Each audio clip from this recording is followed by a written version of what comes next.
Narcotics control bureau ने जो कल रेड मारी है उसमें कई लोगों को गिरफ्तार किया गया है। करमजीत जो सैम्यूल और दीपेश के थ्रू सुशांत के घर ड्रग्स पहुंचाता था उसको भी अरेस्ट किया है। एनसीबी ने जो स्टेटमेंट इशू की है उसमें बताया है कि Karamjit Singh Anand age 23 years in connection with drug angle in late Sushant Singh Rajput case.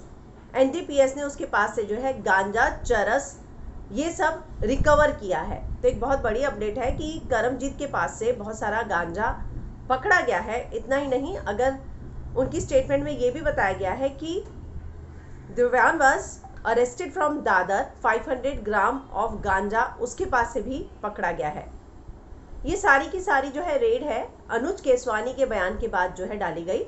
अनुज ने जो है इन सभी का नाम लिया था और अनुज का नाम जो है केजान ने बताया था।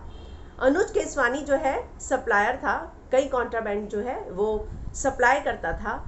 लेकिन इस पूरे केस में जो है करमजीत की अरेस्ट सबसे अहम है, क्योंकि सैम्यूल और दीपेश के थ्रू जो है वो ड्रग्स जो है वो सुशांत के घर में पहुंचाता था।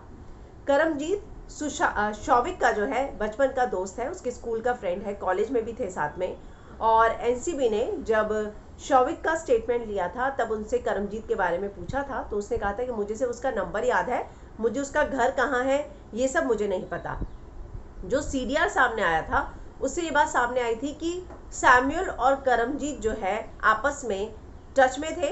24 सितंबर से 17 मार्च के बीच में जो है दोनों के बीच में 17 बार कॉल हुई थी और 300 मिनट तक बात हुई थी।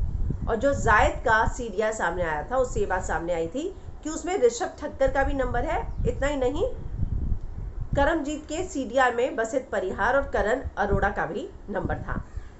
अंकुश नाम के एक व्यक्ति को भी अरेस्ट किया गया है जो करमजीत को सप्लाई करता था और अनुज केसवानी को भी सप्लाई करता था। उसके पास से भी जो है 42 ग्राम ऑफ चरस और 1,12,000 रुपए जो है पकड़े गए हैं अंकुश के पास से।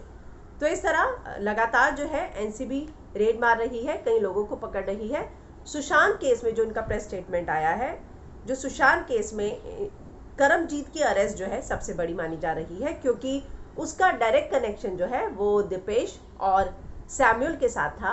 अब करमजीत से जो है एनसीबी ये पता लगाने की कोशिश कर रही है कि किस तरह का, किस क्वांटिटी में, कितनी फ्रीक्वेंसी में जो है ड्रग्स जाया करता था।